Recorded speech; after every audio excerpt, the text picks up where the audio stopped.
امام بخاری رحمۃ اللہ علیہ نے اپنے کتاب کو بسم اللہ الرحمن الرحیم سے شروع فرمایا، جیسے اللہ تعالیٰ نے بھی اپنے کتاب کو اللہ تعالیٰ کے حمد سے، اللہ کے نام سے شروع فرمایا، اقتداء بکتاب اللہ۔ بہت سے مصنفین بھی اپنے کتاب کو صرف بسم اللہ سے شروع فرماتے ہیں، جیسے مشہور خطبہ ہے الحمدللہ نحمدہ، اس سے شروع نہیں کرتے،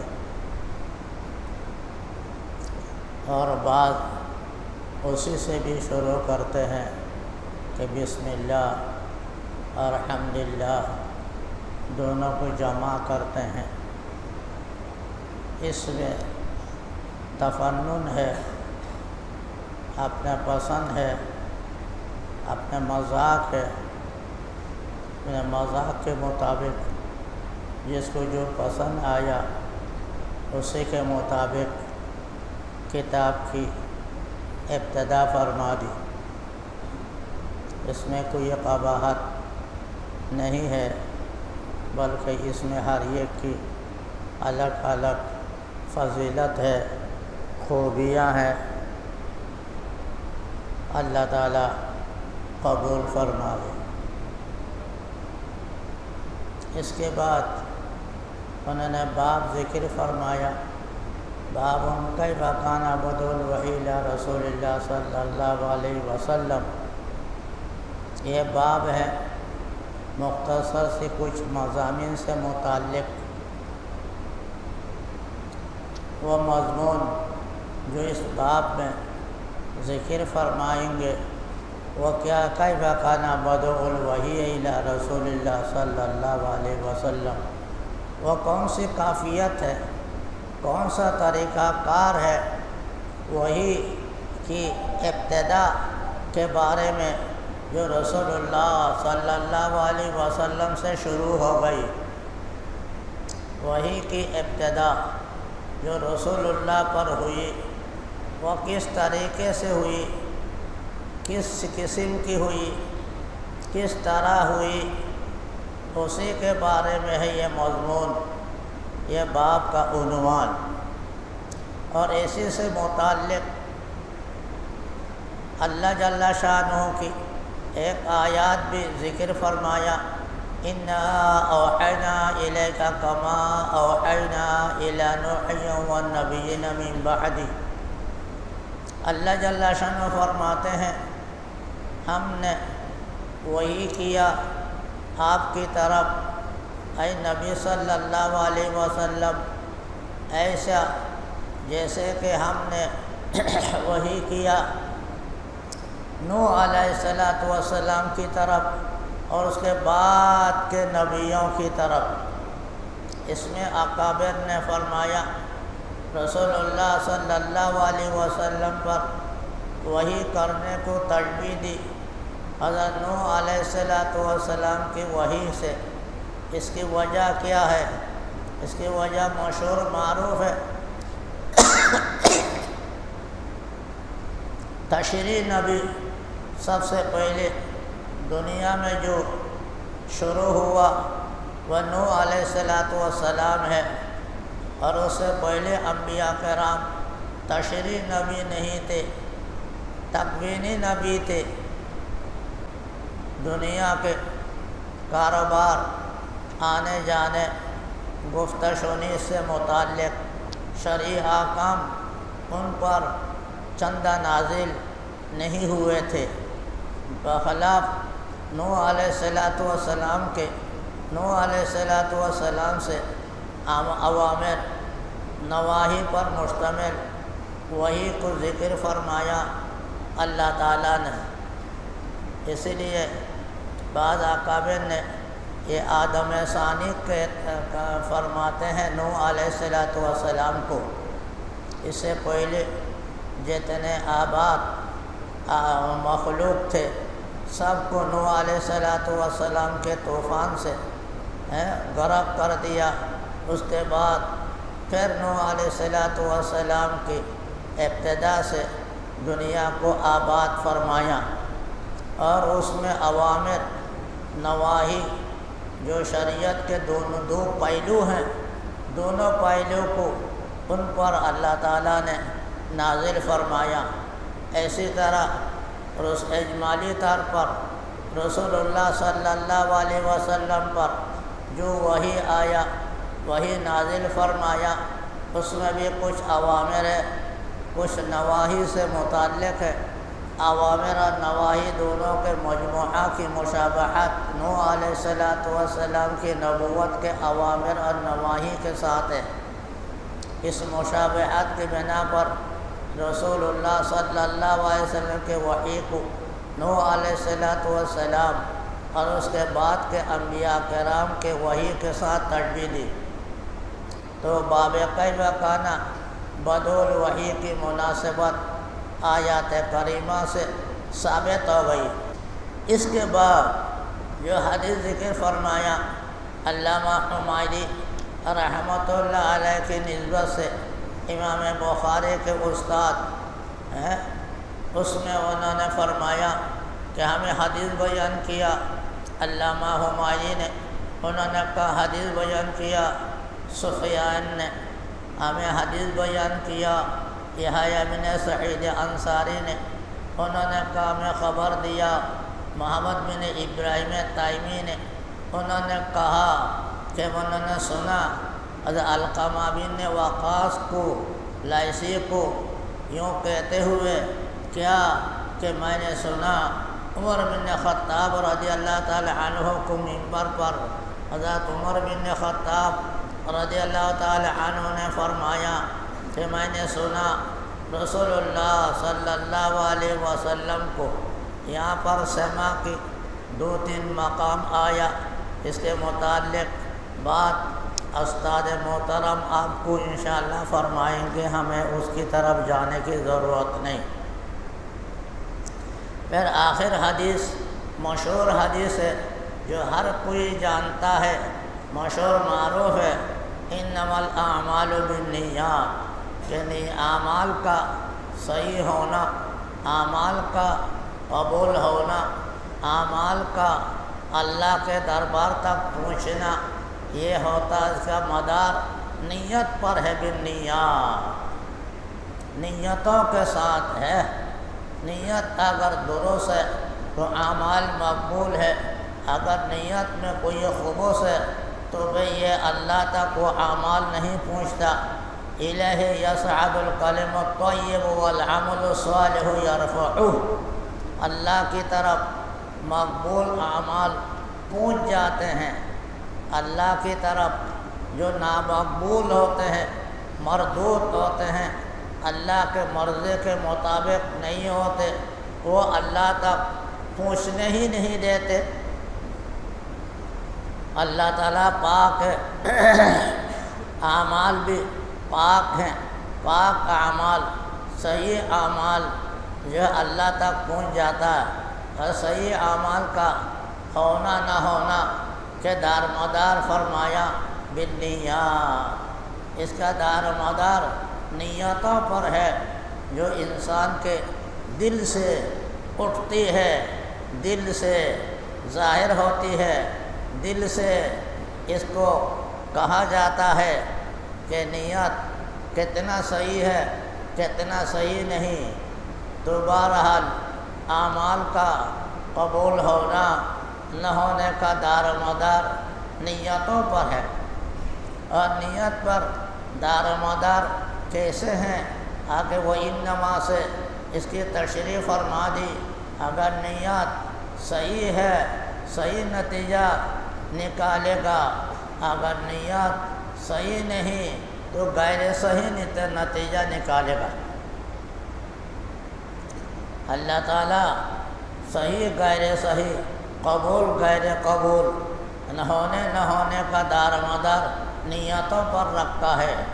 لہذا اس کے لیے ایک صورت بتا دی 2 صورتوں میں سے۔ اس حدیث میں 2 صورت ہے جو مشکات وغیرہ میں آپ پڑھ چکے ہیں۔ فمن كانت هجرته إلى الله ورسوله فهجرته إلى الله ورسوله ایک جز یہی تھا، اس کو یہاں امام بخاری نے حذف کر دیا۔ یہ بھی اس کو آپ کا متعلقہ اساتذہ اور استاد انشاءاللہ بیان فرمائیں گے، ہمیں اس کی طرف بھی چندہ جانے کی ضرورت نہیں۔ جو کتاب کے اندر جو جز جو حصہ ذکر فرمایا اس سے خود بخود اس حصہ کی بھی طرف اشارہ ہو جاتا ہے۔ کتاب میں جو حصہ نیتوں کے بنیاد پر ذکر فرمایا وہ ہے دنیاوی نیت۔ کیا کسی نے اگر ہجرت کیا جو اسلام کے اہم معاملات میں سے ہے، ہجرت اسلام کے اہم بنیادی معاملات ہیں، جتنے معاملہ دین سے متعلق واقع ہو گیا ایک سے ایک اہم ہے، مگر تمام معاملات میں اہمیت جو حاصل ہے وہ ہجرت کو حاصل ہے۔ ہجرت سے ہی مکہ مکرمہ سے ہجرت کر کے دارالسلطنت مدینہ منورہ چلا جانا، جو اس زمانے میں شرط ایمان تھی۔ یہ ہجرت شرط ایمان تھی، ایمان لایا نہیں لایا، ایمان معتبر ہے یا نہیں ہے، دارا مدار ہجرت پر دی۔ لیکن فتح مکہ کے بعد جیسے آپ جانتے ہیں یہ ہجرت مکہ الی المدینہ ختم ہو گیا۔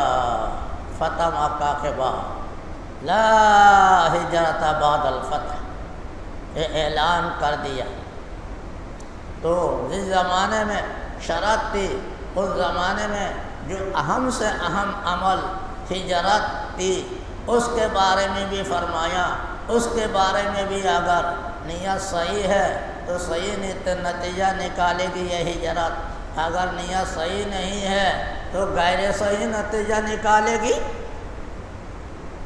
غیر صحیح نتیجہ کو یا پہلو کو ذکر فرمایا تاکہ غیر صحیح سے صحیح ہونے کا اندازہ ہو جائے۔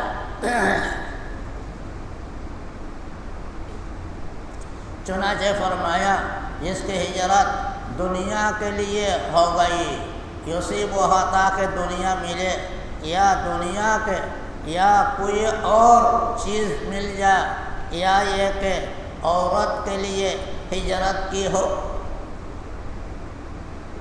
جیسے صحابہ کرام میں مشہور تھا، ایک صحابی ایک خاتون پر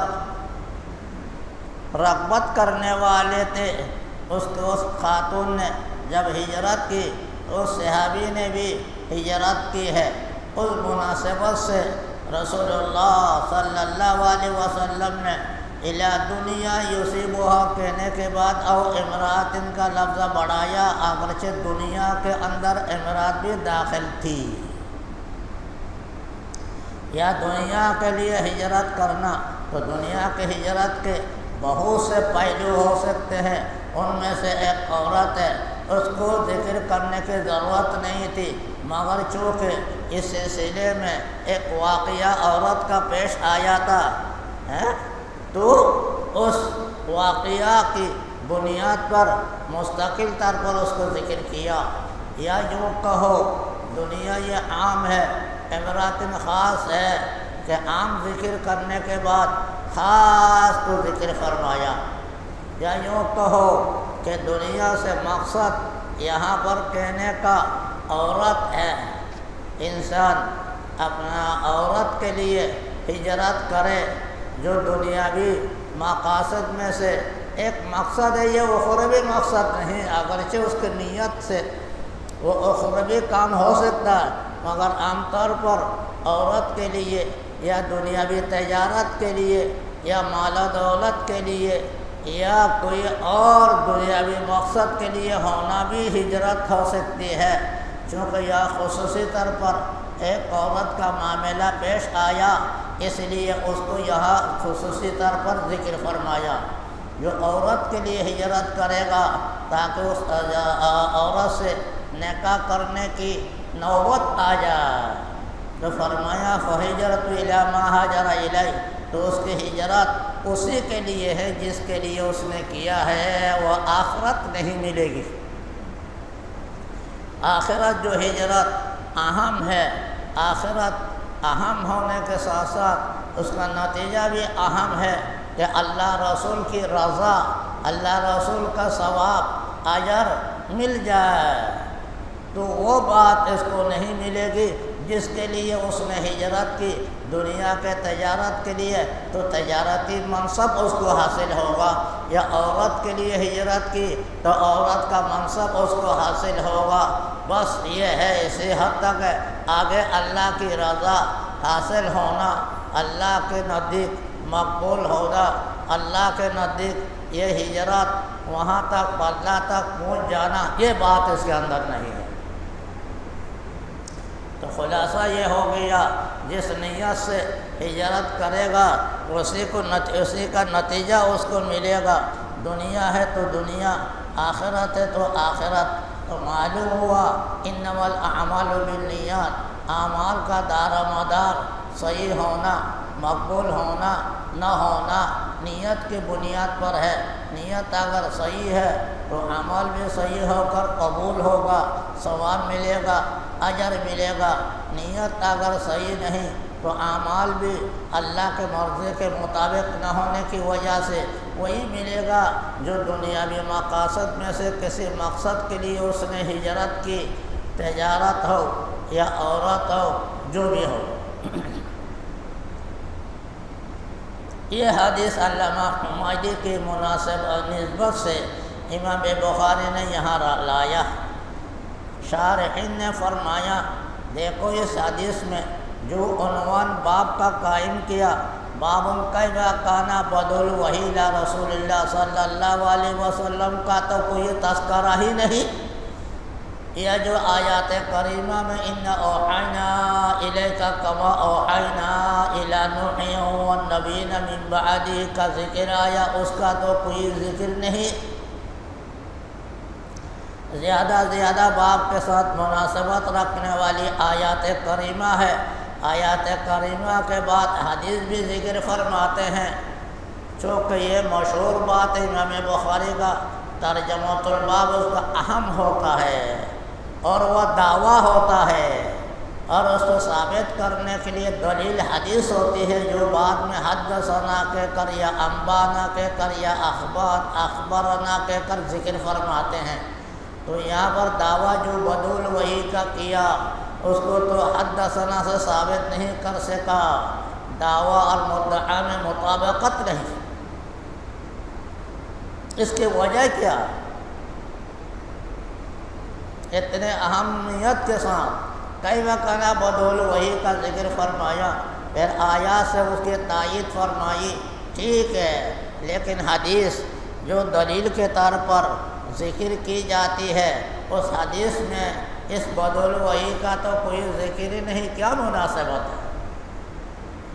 اس کے بارے میں بہت کچھ شراح نے فرمایا، بہت کچھ بات انشاءاللہ آپ استاد صاحب سے بھی سنیں گے، اللہ تعالیٰ قبول فرمائے۔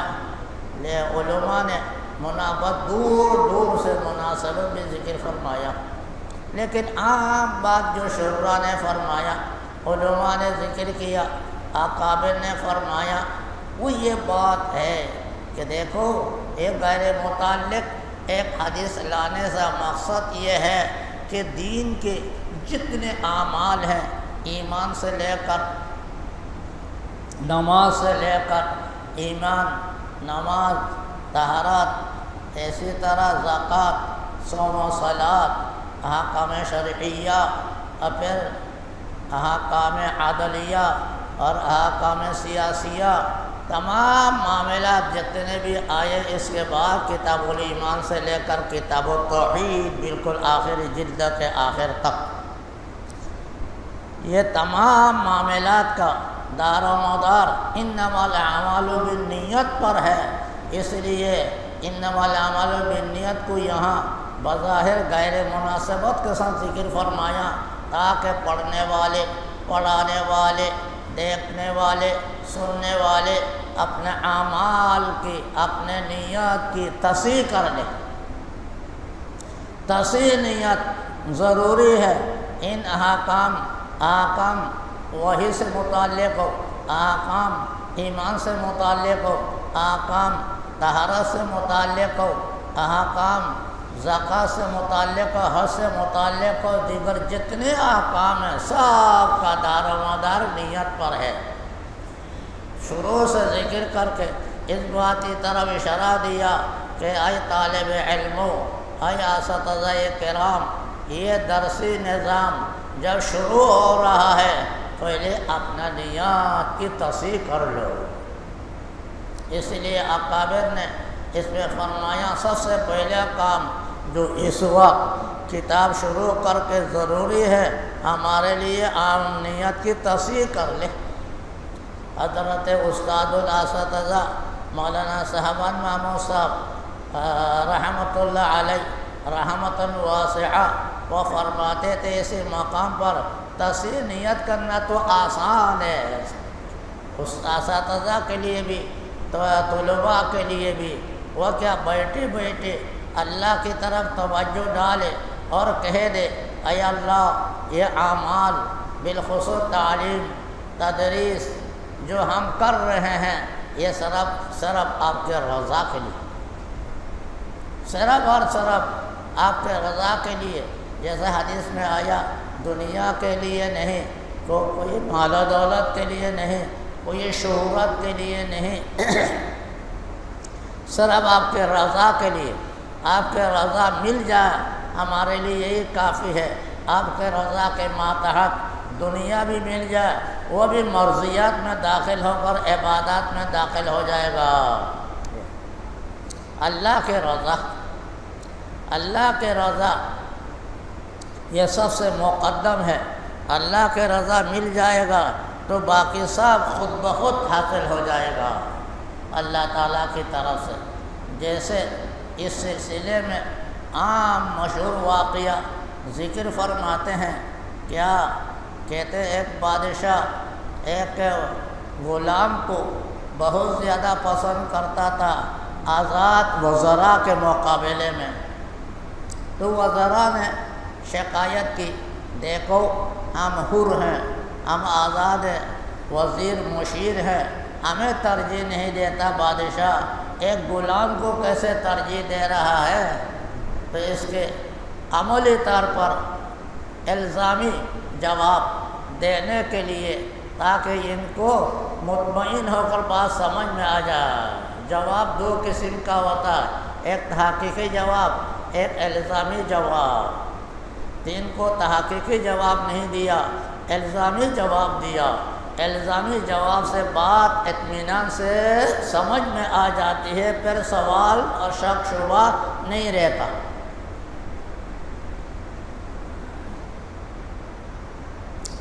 الزامی جواب کے بارے میں ایک واقعہ اکابر نے ذکر فرمایا کہ شاہ اسماعیل شہید رحمۃ اللہ علیہ شروع سے نہیں عن المنکر کے عادی تھے۔ عام طور پر جب بھی کوئی منکر دیکھتا اس پر ناکیر کرتا، تو ایک داڑھی منڈا آیا، اس سے کہا کہ بھائی داڑھی نے کو تم نے کیوں منڈایا؟ اس نے کہا جرأت کے ساتھ داڑھی رکھنے کی چیز نہیں ہے، اگر رکھنے کی چیز ہوتی تو اللہ تعالیٰ شروع سے ماں کے پیٹ سے داڑھی دے کر دنیا میں بھیجتا۔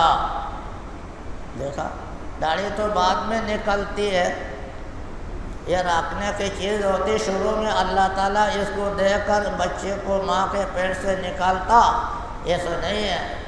تو انہوں نے اس کا جواب حقیقی دینے کے بجائے الزامی جواب دے کر اس کو ساکت کر دیا اور کہا پھر تم اپنے دانت بھی توڑ دو ایک ایک ہتھوڑا لگا لگا کر۔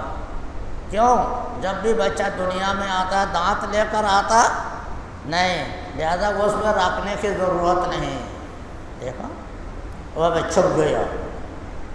اس کو کہتے ہیں دندن شکن جواب، وہ الزامی جواب۔ دندن شکن جواب ہوتا، مطمئن ہوتا ہے تو اسی طرح یہاں بھی الزامی جواب دیا گیا ہے، دیکھو تمہارے لیے بہتر سے بہتر یہی ہے کہ تم اپنے نیت کی اصلاح کر لو، اللہ کی رضا کو حاصل کر لو۔ اللہ کے رضا کے حاصل کرنے سے سب کچھ ملے گا، کیسے ملے گا؟ اس کے لیے الزامی جواب دینے کے لیے بادشاہ نے کہتے ہیرا جوہر کے حصہ رکھا سب وزیروں کے پاس، اس غلام کے پاس بھی، اور کہا جب میں کہہ دوں 1 2 3 جو جس پر ہاتھ لگائے گا وہ اسی کا ہو جائے گا۔ تو بادشاہ نے اسی طرح کہا، آواز لگایا تو ہر ایک نے اپنے پسند کے مطابق ہیرا جوہر پر ہاتھ رکھا تو اس کا ہو گیا۔ لیکن غلام نے کسی پر ہاتھ نہیں رکھا، تو غلام کو کہا بادشاہ نے، پاگل، جتنے جلدی ہو سکے کسی پر ہاتھ رکھو، وقت نکل جائے گا، موقع نکل جائے گا، پھر تم کو کچھ بھی نہیں ملے گا۔ تو وہ بھی پھر بھی وہ کسی پر ہاتھ نہیں رکھا۔ بار بار جب بادشاہ نے اصرار کیا، جلدی سے اٹھ کر جا کر ہاتھ بادشاہ کے سر پر رکھ دیا۔ کیا مطلب؟ ہمیں ان ہیرا جوہر نہیں چاہیے، ہمیں بادشاہ چاہیے۔ بادشاہ اگر ہم پر راضی ہے، ہزاروں ہیرا جوہر بیت المال سب ہمارا ہے۔ یہ تو وقتی طور پر ہیرا جوہر ہے، یہ چوری بھی ہو سکتا ہے، ختم بھی ہو سکتا ہے، اس کے بعد کیا؟ کچھ بھی نہیں۔ تو اس غلام نے یہ ثابت کر دیا اپنے عمل سے، ہمیں تو بادشاہ چاہیے۔ بادشاہ جب راضی ہوگا، اس طرح کے ہیرا جوہر کے ہزاروں بیت المال کے ہم مالک ہو جائیں گے۔ دیکھو ایک غلام کے سمجھ میں، عقل میں کیسے اہم بات آ گئی۔ تو بادشاہ نے کہا، دیکھو تمہاری عقل اس کے عقل، تمہارے عمل اس کے عمل میں کتنا بڑا فرق ہے۔ یہ بڑا سمجھدار ہے، ہوشیار لڑکا ہے، اسی وجہ سے ہم نے اس کو منتخب کیا، اپنے مقرب، تمہارے مقابلے میں مقرب بنایا۔ اس سے اکابر نے فرمایا، جیسا کہ ہوشیار لڑکا ہوتا ہے طالب علم، یہ استادوں کے نزدیک، استاد کے سامنے بڑا محبوب ہوتا ہے۔ جو ہوشیار ہوتا ہے، سمجھدار ہوتا ہے، ذہین ہوتا ہے، کتاب کی حقیقت سمجھتا ہے، ایسے لڑکے محبوب ہوتا ہے، اساتذہ کے محبوب ہوتا ہے، اللہ رسول کے بھی۔ وہ دنیا میں بھی کام کرنے والا ہوتا ہے، آخرت میں بھی اللہ کے مقبول بندوں میں ہوتا ہے۔ سمجھ بہت بڑی ایک دولت ہے۔ فَفَهَمْنَهَا سُلَيْمَانَ، اس فہم کے بارے میں اللہ تعالیٰ نے حضرت سلیمان علیہ السلام کی تعریف فرمائی ہے قرآن کریم میں، ہے نا۔ فہم، فراست بہت بڑی دولت ہے، لہذا اسی سے میرے عزیزو سمجھ لو، یاد رکھو، فہم، فراست، تفقہ، ہے نا، تفقہ، اور یہ حدیث سے فقہ لینے کی کوشش کرو۔ کہا جاتا ہے امام بخاری کے ترجمۃ الباب میں تفقہ چھپا ہوا ہوتا ہے، وہ تفقہ سمجھنا ہے اس کے اندر۔ اللہ تعالیٰ اس کے تفقہ کو عطا فرما دے۔ بہرحال کہنے کا مقصد یہ ہے، اپنے اعمال کو اپنے اللہ کے رضامندی پر ڈال دیا جائے۔ اے اللہ، ہم جو عمل کر رہے ہیں، جو پڑھ رہے ہیں، پڑھا رہے ہیں، اتنے دور سے آیا، محنت کر رہے ہیں، صرف آپ کے رضا کے لیے، اللہ کے رضا کے لیے نیت کر لو۔ جب نیت کر لو، اللہ قبول فرما دے گا۔ اس کے ماتحت جتنے اور تمہاری ضروریات ہیں، حاجات ہیں، تقاضے ہیں، سب آ جائے گا، اللہ تعالیٰ کے قبضہ میں ہے۔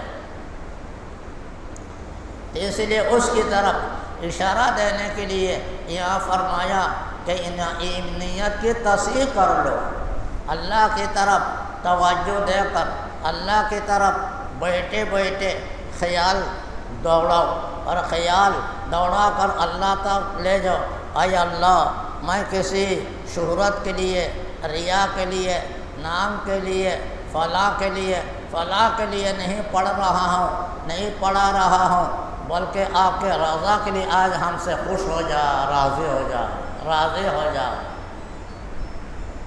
ایک بزرگ شاگرد ہے، دوسرے بزرگ استاد ہے۔ شاگرد نے استاد سے سوال کیا، حضرت اگر آپ کا انتقال ہو جائے ہم آپ کے لیے کیا دعا کریں؟ اور اگر آپ کی موجودگی میں میرا انتقال ہو جائے تو آپ میرے لیے کیا دعا فرمائیں گے؟ تو حضرت نے فرمایا، استاد نے فرمایا، اگر میرا انتقال ہو جائے میرے لیے تمام دعاؤں کے مقابلے میں صرف اور صرف یہ دعا کرنا کہ اللہ تعالیٰ مجھ سے راضی ہو جائے۔ دیکھا، میرے بارے میں تمام دعاؤں کے مقابلے میں ہے نا صرف ایک دعا کرنا مختصر سی، وہ کیا؟ اللہ مجھ سے راضی ہو جائے۔ یہ کیوں کہا؟ اس اللہ کے نیک بندے نے اس وجہ سے کہا، جیسا کہ ابھی کہا کہ اللہ تعالیٰ اگر کسی سے راضی ہو جائے تو تمام دولت، دنیا کا بھی آخرت کا بھی، تمام تقاضے دنیا سے متعلق ہو آخرت سے متعلق ہو، سب اللہ تعالیٰ اس کو عطا فرما دیتا ہے۔ اس لیے اس بخاری کی افتتاح کی جاتی ہے تمام درسیات کے مقابلے میں سب سے پہلے۔ ان مدارس میں یہ شروع سے اللہ تعالیٰ نے یہ بزرگوں کے دعاؤں سے برکت سے یہ رواج رکھا ہے کہ اس تمام درسیات کا افتتاح بخاری کے افتتاح سے کر دیا جائے۔ کیوں؟ بخاری کے اندر پڑھانے کے جو علم ہے، جو حکمت ہے، جو مقصد ہے، وہ یہاں رکھا ہوا ہے علامہ حمایدی کی حدیث میں۔ دیکھا، اس لیے آج اور ہم انتظار کرتے رہیں بخاری کے ابتدا کی، لہذا آج اللہ نے توفیق عطا فرما دیا اس کے ابتدا کرنے کا، لہذا اس کا شکر ادا کرو اور اپنے نیت کی تصحیح کر لو، اپنے نیت کی تصحیح کر لو۔ اور اساتذہ ہو یا طلبہ ہو، سب یہ اپنے نیت کی اصلاح کرے اور بیٹھے بیٹھے کہہ دے ایک منٹ میں اللہ تعالیٰ کو خطاب کر کے، اے اللہ ہم جو پڑھ رہے ہیں، ہم پڑھا رہے ہیں، سب آپ کی نیت کے، آپ کی رضا کے لیے ہے، ہمارا کوئی اور مقصد نہیں، تو قبول فرما۔ اس لیے اکابر نے اس ابتدائی درسیات کے وقت یہ نصیحت فرمائی، بالخصوص طالب علموں کو سب سے پہلے تصحیح نیت۔ تصحیح نیت کا دوسرا لفظ ہے اخلاص۔ اخلاص کی، اس اخلاص کی طرف اشارہ دیا۔ اپنے نیت کو اخلاص کے ساتھ صاف رکھو، خاص رکھو، اللہ تعالیٰ کے رضامندی کے ساتھ، اس کے ساتھ کوئی چیز اور نہ ملا۔ اخلاص بہت بڑی دولت ہے، اس سے انسان کے دنیاوی مقاصد بھی حاصل ہو جاتا ہے اور اخروی مقاصد بھی حاصل ہوتا ہے، اور معمولی چیز بھی اخلاص کی وجہ سے غیر معمولی بن جاتا ہے۔ اس کے بہت سے مثالی ہیں۔ اس وقت ہمیں جلدی ہے، اس لیے ان تفصیل کی طرف ہمیں جانے کی ضرورت نہیں۔ تو خلاصہ یہ ہے، اپنے اعمال کی تصحیح کر لو اور اخلاص پیدا کرو۔ اعمال کی تصحیح کر لو اور اخلاص پیدا کر لو، نمبر 1۔ نمبر 2، اس کے سلسلے میں اکابر نے فرمایا، اس شروع درسیات میں دوسرے نمبر میں جو کام کرنا ہے طالب علم کو، وہ کیا ہے؟ آداب، سنن کا خیال رکھنا۔ آداب کا خیال رکھو۔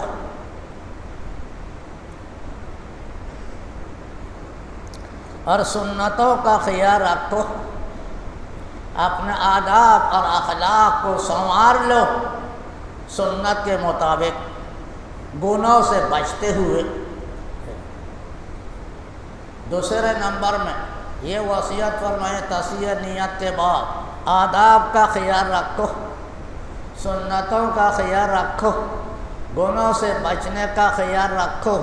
آداب کتاب سے متعلق ہو، آداب اساتذہ سے متعلق ہو، آداب ساتھیوں سے متعلق ہو، آداب مدرسے مسجد سے متعلق ہو، آداب ہر آلائے علم سے متعلق ہو، جو علم میں استعمال ہوتا ہے بالواسطہ بلا واسطہ، جتنے امور ہیں سب میں آداب کا خیال رکھو۔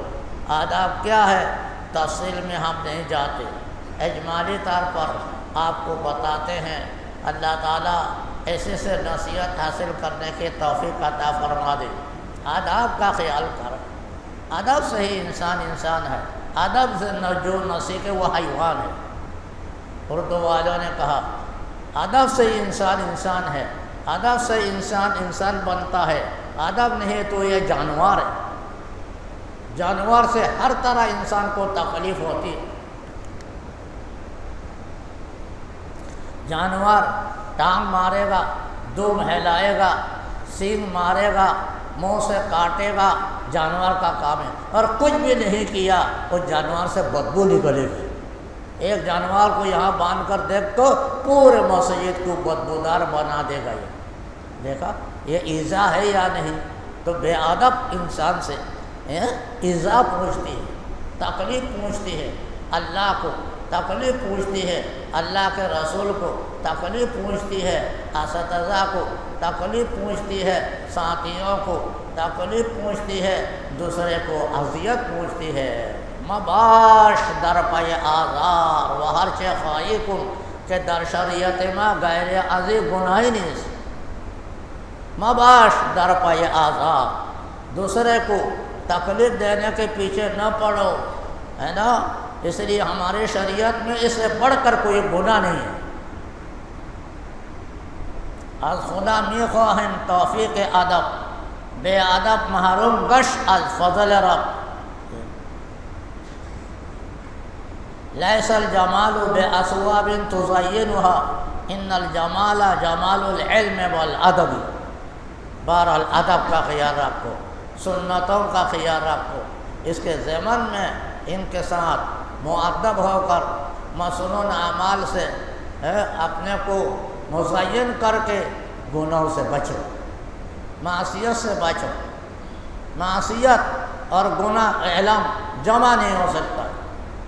حضرت امام شافعی رحمۃ اللہ علیہ جب فارغ ہو کر حدیث کے درس سے فارغ ہو کر امام مالک رحمۃ اللہ علیہ سے جدا ہو کر آ رہے ہیں، اس وقت امام مالک رحمۃ اللہ نے جامع معنی مختصر سے نصیحت فرمائی امام شافعی رحمۃ اللہ علیہ کو، دیکھو سن لو، خیال رکھو، یاد رکھو، عبرت حاصل کرو۔ اور کہا یا بنیا انی ارا فیک نورا فلا تطفئہ بالمعصیہ۔ اے پیارے بیٹا، امام شافعی رحمۃ اللہ علیہ کہتے ہیں یہ طالب علم سمجھدار ہو، صلاحیت والا ہو، فہیم ہو تو وہ بیٹے سے بھی بیٹا اعلیٰ درجہ کا ہوتا ہے۔ اس لیے فرمایا امام مالک رحمۃ اللہ علیہ نے امام شافعی رحمۃ اللہ علیہ کو آگے جا کر جو شافعی مذہب کی بنیاد ڈالنے والے بنیں گے، امام مالک رحمۃ اللہ کے نظر میں یہ بات دیکھی، اس لیے انہوں نے شروع میں نصیحت کر دی، دیکھو آپ پیارا بیٹا، میں تمہارے اندر نور دیکھ رہا ہوں، حدیث کا نور دیکھ رہا ہوں تمہارے اندر، علم کا۔ العلم نور، علم نور ہے، صحیح علم تمہارے اندر اللہ نے دیا، تم نے لیا، میں نے پڑھایا، لیکن اس نور کو باقی رکھنا، معصیت کے ارتکاب کر کے اس نور کو مٹانا نہیں۔ دیکھا، معصیت کا ارتکاب کر کے کسی حالت میں اس نور کو مٹانا نہیں۔ معصیت کیا ہوتی ہے، نافرمانی کیا ہوتی ہے، گناہ کیا ہوتا ہے، یہ آپ کے اساتذہ بتائیں گے۔ خلاصہ اس کا یہ ہے، کسی کے نقل حرکت قول و فعل عمل اللہ کے مرضی کے خلاف ہو، یہ گناہ۔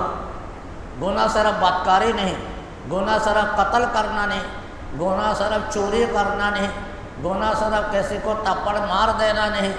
گناہ یہی ہے شریعت میں، انسان کے قول فعل نقل حرکت اللہ کے مرضی کے خلاف ہو۔ آپ سمجھ لو یہ بات، خوب یاد رکھو، یہ ابتدائی سبق ہے، اس میں جو بات بتائی جا رہی ہے اس کو یاد رکھو۔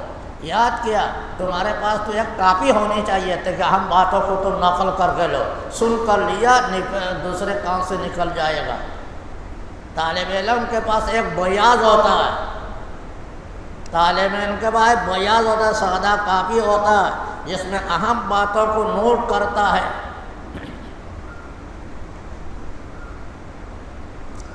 خیر وہ بات الگ ہے۔ بہرحال کہنے کا مقصد یہی ہے۔ دوسرے نمبر میں یہ نصیحت فرمائی طالب علم کو کیا ادب کا خیال رکھو، کیا سنتوں کا خیال رکھو، کیا گناہوں سے بچنے کا خیال رکھو۔ امام شافعی امام مالک رحمۃ اللہ علیہ کے مقولہ سے نصیحت حاصل کر لو۔ نمبر 3 جو طالب علم کو کرنے کی چیز ہے اس درسیات میں، جب اتنے دور سے آیا، ماں باپ سے کٹ کر آیا، اپنے قبیلہ چھوڑ کر آیا، تکلیف اٹھا کر آیا، تو اس کو اصول ضابطے کے مطابق رہنا چاہیے نا، اصول ضابطہ کے مطابق اس کو کام کرنا چاہیے نا۔ تو تیسرے نمبر پر طالب علم کے لیے یہ ضروری ہے کہ میں کیا کوشش اور محنت، اس میں کوشش کرے، اسباق میں کوشش کرے، انسان کے مطالعہ میں کوشش کرے، کتاب کے پڑھنے اور سمجھنے میں، اور محنت کرے۔ محنت کے معنی دکھ اٹھائے، تکلیف ہو اس کی۔ یہ آرام سے رہتے پنکھے کے نیچے، یہ نہیں پنکھا نکل گیا پھر بھی سبق پڑھتا رہے گا، کھانا نہیں ملا پھر بھی سبق پڑھتا رہے گا، چونکہ مقصد ان کا سبق ہے اور درس ہے، بنیادی چیز اس کا یہ ہے۔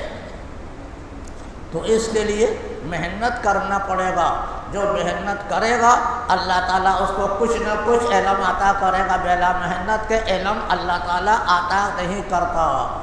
بے قدر القد تکسب المعالی، امن طلب العلا سحر اللیالی، امن تروم العزا ثم تنام لیلا یغوص البحر من طلب اللآلی۔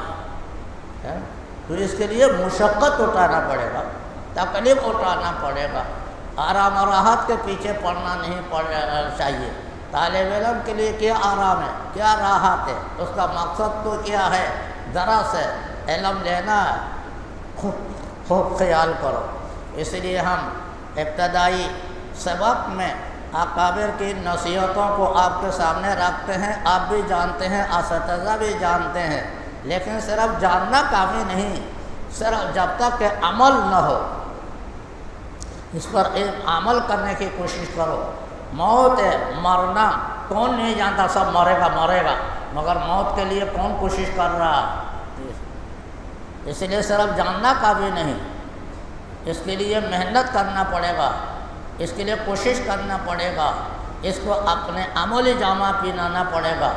ایک طالب علم کو تصحیح نیت کے بعد آداب، سنن، اجتناب عن المعاصی کے بعد تیسرے نمبر پر اس کو کوشش اور محنت، جتنا کوشش کرے گا، جتنا محنت کرے گا، اللہ تعالیٰ اس کے محنت کو ضائع ہونے نہیں دے گا۔ ان اللہ لا یضیع اجر المحسنین۔ اور چوتھی بات جو طالب علم کے ضروری ہے، آپ بھی جانتے ہیں، وہ ہے کیا؟ مطالعہ، تکرار اور درس میں حاضر باش۔ چوتھی چیز جو طالب علم کے لیے ضروری ہے وہ یہ ہے، مطالعہ کرے، تکرار کرے، حاضر باش رہے، جس کو کہتے ہیں حاضر باش۔ یہ لڑکا حاضر باش، ہر حال میں حاضر رہتا، اپنے عذر اور معذرت کو پیچھے ڈال دیتا۔ طالب علم کے اندر، دارالعلوم کراچی کے اندر ایک عزت کا جز ہے، عزت کا حصہ ہے، طالب علم کو دیا جاتا ہے۔ جس نے پورے سال ایک بھی ناغہ نہیں کیا، اس کا ایک عزت کا تمغہ دیا جاتا ہے۔ اس کو جسے پورے سال میں ایک بھی ناغہ نہیں کیا، حاضر باش رہا۔ اور بعض لڑکے ایسے ہیں جو ہر سال حاضر باش رہا، کہ اولا سے لے کر دورہ تک ایک دن بھی اس نے غیر حاضری نہیں کی، ٹھیک ہے نا۔ ایسے لڑکوں کو حوصلہ افزائی کی جاتی ہے، تو آپ سے بھی اس کی طرف ہم اشارہ دے رہے ہیں۔ چوتھے نمبر میں ایک طالب علم کے لیے ضروری ہے مطالعہ کرنا، تکرار کرنا، اور اس کے اندر اپنے محنت کو کپانا، اپنے محنت کو اس میں ڈال دینا۔ لہذا حاضر باش رہا کرو، حاضر باش رہنے کے اللہ تعالیٰ سے دعا بھی کرو، یا اللہ اختیاری غیر اختیاری طور پر کوئی ایسے عذر کہ بھی پیش نہ آئے جس کی وجہ سے میں درس سے محروم رہوں۔ ایک کاپی نوٹ کا بھی رکھ دو، نوٹ کاپی میں یہ بھی لکھ دو کہ آج غیر حاضر ہوا یا نہیں ہوا، کال ہوا، اس پورے سال میں کتنی غیر حاضری ہوئی۔ اللہ سے توبہ کرو، اللہ تعالیٰ سے علم مانگو، ہو سکتا ہے اللہ تعالیٰ غیر حاضری کی نحوست کو مٹا دے۔ تو بہرحال چوتھے نمبر میں حاضر باش رہو۔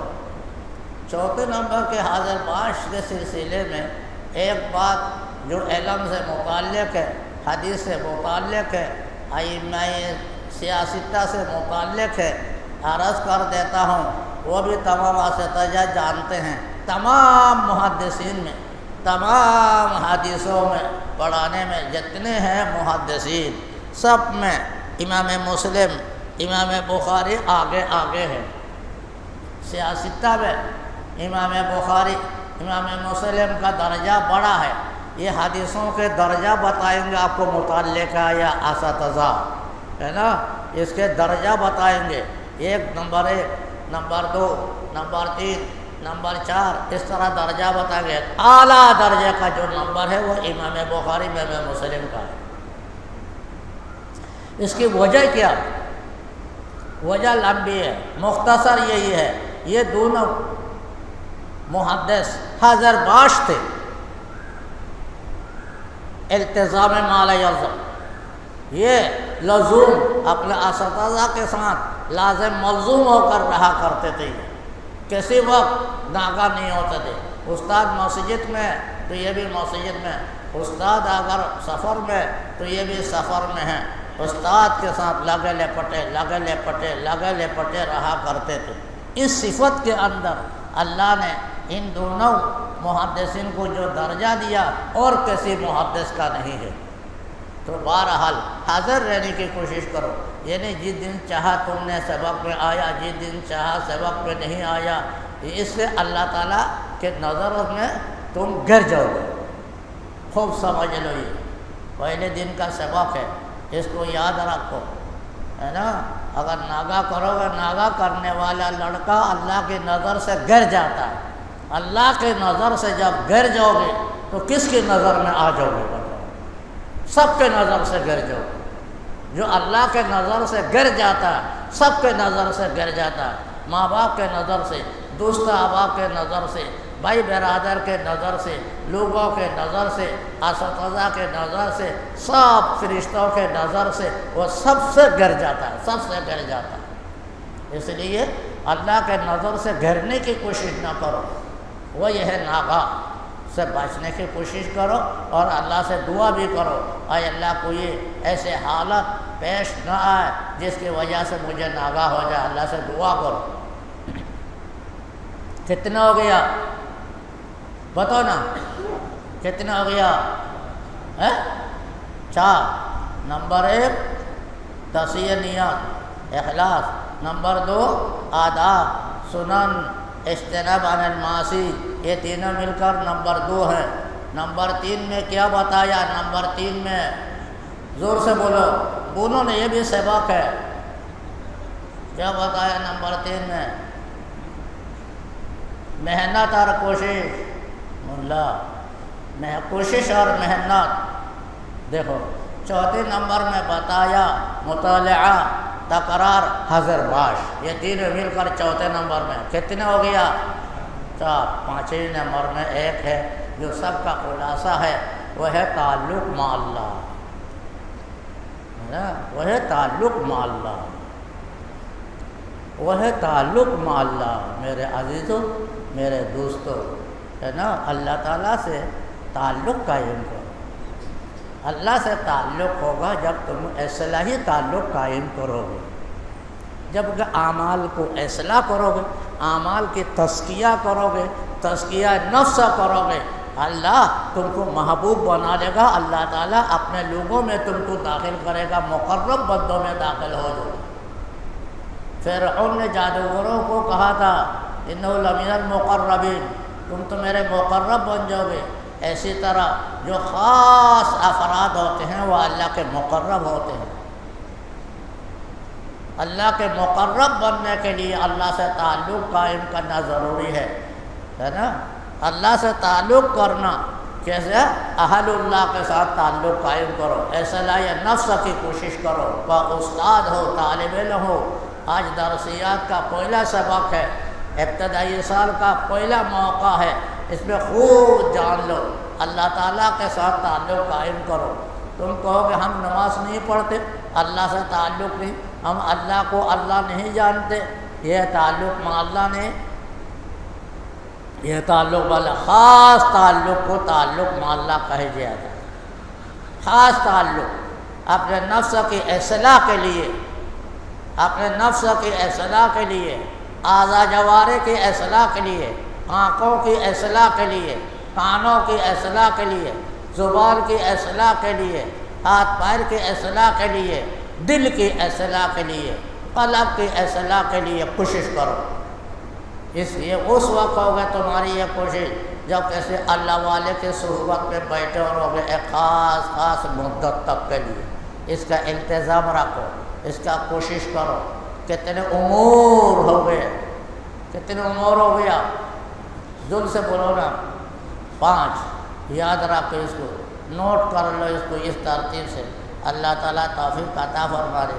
دیکھا انما العمل بالنیات سے اکابر نے کتنے باتیں جو طالب علم کے ابتدائی درس میں ضروری ہے، تصحیح نیت سے کتنے ضروری ہے بتا دیا۔ رسول اللہ صلی اللہ علیہ وسلم کا کلمہ جامع معنی ہوتا ہے، انما العمل بالنیات جامع ہے ان تمام امور 5 کے لیے، سب طالب علم کے لیے ضروری ہے۔ اللہ تعالیٰ ان کے مطابق عمل کی توفیق عطا فرما دے۔ بس ایسے پر ہم بھی اکتفا کرتے ہیں، اللہ تعالیٰ قبول فرما دے۔ یا اللہ یا رحمان یا رحیم یا مالک یا قدوس یا سلام یا مومن یا مہیمن یا عزیز یا جبار یا متکبر یا خالق یا بارئ یا مصور یا غفار یا قہار یا وہاب یا رزاق یا فتاح یا حلیم یا قابض یا باسط یا خافض یا رافع یا محض یا مذل یا سمیع یا بصیر یا حکم یا عدل یا لطیف یا خبیر یا حلیم یا عظیم یا غفور یا شکور یا علی یا کبیر یا حفیظ یا مقیت یا حسیب یا جلیل یا کریم یا رقیب یا مجیب یا واسع یا ودود یا ودود یا ودود یا ودود یا ودود یا مجید یا باعث یا شہید یا حق یا وکیل یا قوی یا ولی یا حمید یا محسی یا مبدی یا محیی یا ممیت یا حی یا قیوم یا واجد ماجد یا واحد یا احد یا فرد یا صمد یا قادر یا مقتدر یا مقدم یا مؤخر یا اول یا آخر یا ظاہر یا باطن یا والی یا متعالی یا بر یا تواب یا منتقم یا عفو رؤوف مالک الملک یا ذو الجلال والاکرام یا مقسط یا جامع یا غنی یا مغنی یا معطی یا مانع یا ضار یا نافع یا نور یا ہدی یا بدی یا باقی یا وارث یا رشید یا صبور یا صادق یا ستار۔ اللہم لک الحمد کالذی تقول وخیر ما نقول، اللہم لک الحمد کالذی تقول وخیر مما نقول، اللہم لک الحمد کالذی تقول وخیر مما نقول۔ اللہم صل علی محمد وعلی آل محمد کما صلیت علی ابراہیم وعلی آل ابراہیم انک حمید مجید۔ اللہم بارک علی محمد وعلی آل محمد کما بارکت علی ابراہیم وعلی آل ابراہیم انک حمید مجید۔ اللہم اصلح لی دینی الذی هو عصمت امری واصلح لی دنیای التي فيها معاشی واصلح لی آخرتی التي فيها معادی واجعل الحیاة زیادة لی فی کل خیر واجعل الموت راحة لی من کل شر۔ ربنا اللہم انا نسألک ایمانا دائما وہدا قیما وعلما نافعا۔ اللهم إنا نسألك إيمانا دائما وهدى قيما وعلما نافعا. اللهم إنا نسألك علما نافعا ورزقا واسعا وشفاء من كل داء. اللهم إنا نسألك عملا متقبلا وسعيا مشكورا وتجارة لن تبور. اللهم انفعنا بما علمتنا وعلمنا ما ينفعنا. اللهم انفعنا بما علمتنا وعلمنا ما ينفعنا. رب زدنا علما، رب زدنا علما، رب زدنا علما، رب زدنا علما. اللهم اغفر وارحم وتجاوز عما تعلم فإنك أنت الغفور الرحيم. يا غفار اغفر لي، يا تواب تب علي، يا رحمن ارحمني، يا عفو اعف عني، يا رؤوف ربي. يا رب أوزعني أن أشكر نعمتك التي أنعمت علي وعلى والدي وأن أعمل صالحا ترضاه وأدخلنا برحمتك في عبادك الصالحين، وأدخلنا برحمتك في عبادك الصالحين. اللهم حبب إلينا الإيمان، اللهم حبب إلينا الإيمان وزينه في قلوبنا وكره إلينا الكفر والفسوق والعصيان، وكره إلينا الكفر والفسوق والعصيان واجعلنا من الراشدين وألحقنا بالصالحين، واجعلنا من الراشدين وألحقنا بالصالحين. اللهم أحينا مع الصالحين وأمتنا مع الصالحين وحشرنا في زمرة الصالحين. اے اللہ، یا رحمان، یا رحیم، مالک کائنات، چاند اور سورج کے خالق، آسمان زمین کے مالک، ہم سب کی مغفرت فرما دے، ہم سب کی مغفرت فرما دے، ہم سب کی مغفرت فرما دے. یا اللہ، جتنے اساتذہ کرام ہیں ان کی کلیتاً مکمل طور پر مغفرت فرما دے. اے اللہ، جتنے طلباء ہیں، طالب علم ہیں، بڑے اور چھوٹے، دورہ شریف کے ہیں یا ابتدائی درجے کے ہیں، سب کی مغفرت فرما. ہم آنکھوں کے گناہ سے ہمیں معاف فرما، کانوں کے گناہ سے معاف فرما، زبان کے گناہوں سے معاف فرما، ہاتھ پیر کے گناہوں سے معاف فرما، دیگر عضو اعضاء جوارح کے گناہوں سے اے اللہ ہمیں معاف فرما. تمام گناہوں سے ہمیں معاف فرما کر اپنے مقبول بندوں میں داخل فرما، اپنے محبوب بندوں میں داخل فرما، اپنے مقرب بندوں میں داخل فرما. اے اللہ، ہم آج سے دستہ بستہ عرض کرتے ہیں مسجد میں بیٹھ کر بخاری شریف کی ابتدا کر کے، یا اللہ اس بخاری کی برکت سے، سیاستہ کی برکت سے، اس مسجد کی برکت سے، اس مدرسے کے بانی مولانا استادنا یا اللہ مفتی صاحبان محمود صاحب کی برکت سے اور دیگر اساتذہ کے برکت سے، اے اللہ آپ سے ہم درخواست کرتے ہیں ہمیں اپنے محبوب بندوں میں بنا، اپنے محبوب بندوں میں بنا، مقبول بندوں میں داخل فرما. یا اللہ مقرب بندوں میں داخل فرما. اے اللہ ہمیں علم عطا فرما دے، اے اللہ عمل عطا فرما دے. جو بات ہم نے بتائی ایک طالب علم کے صفات ابتدا سے لے کر انتہا تک جو ہونا چاہیے تھا اجمالاً ہم نے عرض کر دیا. ہمارے اس عرض معروض کو قبول فرما، اس کے مطابق عمل درآمد کرنے کے توفیق عطا فرما. یا اللہ اس ادارہ کو قبول فرما، یا اللہ اس ادارہ کو قبول فرما، اس کو قبولیت عطا فرما، اس کے اللہ ظاہر باطنی ترقی عطا فرما، ظاہر باطنی ترقی عطا فرما. اس کے مادی ضروریات کو بھی پورا فرما اور روحانی ضروریات کو بھی پورا فرما. یا اللہ روحانی ضروریات کی طرف زیادہ توجہ دینے کی توفیق عطا فرما. اے اللہ ظاہر سے میں یا اللہ کر کے باطن سے غافل نہ بنا دے. یا اللہ ظاہر کے آرائش، ظاہر کے آسائش میں مبتلا کر کے یا اللہ باطن کے آرائش اور تزکیہ سے یا اللہ غافل نہ فرما، باطن کے تزکیہ سے غافل نہ فرما. اے اللہ ہم کمزور ہیں، ضعیف ہیں، ہم پر رحم فرما، کرم فرما، احسان فرما، نیک بندوں میں داخل فرما.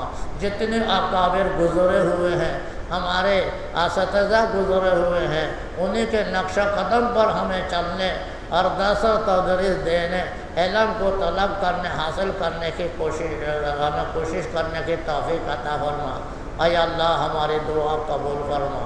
صبح صادق کا وقت ہے، مسجد میں بیٹھے ہوئے ہیں، ابتدا کر دیا بخاری شریف کی، یا اللہ امام بخاری کی برکت سے، صحیح بخاری کی برکت سے، علامہ حمایدی کی برکت سے، اے اللہ ہمیں نیک بندوں میں داخل فرما، فسق و فجوری سے ہماری حفاظت فرما، دینی ادارہ کو قبول فرما، خاص کر کے یہ دینی ادارہ اشرف العلوم کو قبول فرما، اس کے اندر اچھے اچھے بچے یا اللہ آنے کی توفیق عطا فرما، دین کو حاصل کرنے کی توفیق عطا فرما، دین کو پھیلانے کی توفیق عطا فرما، یا اللہ ہماری دعا قبول فرما۔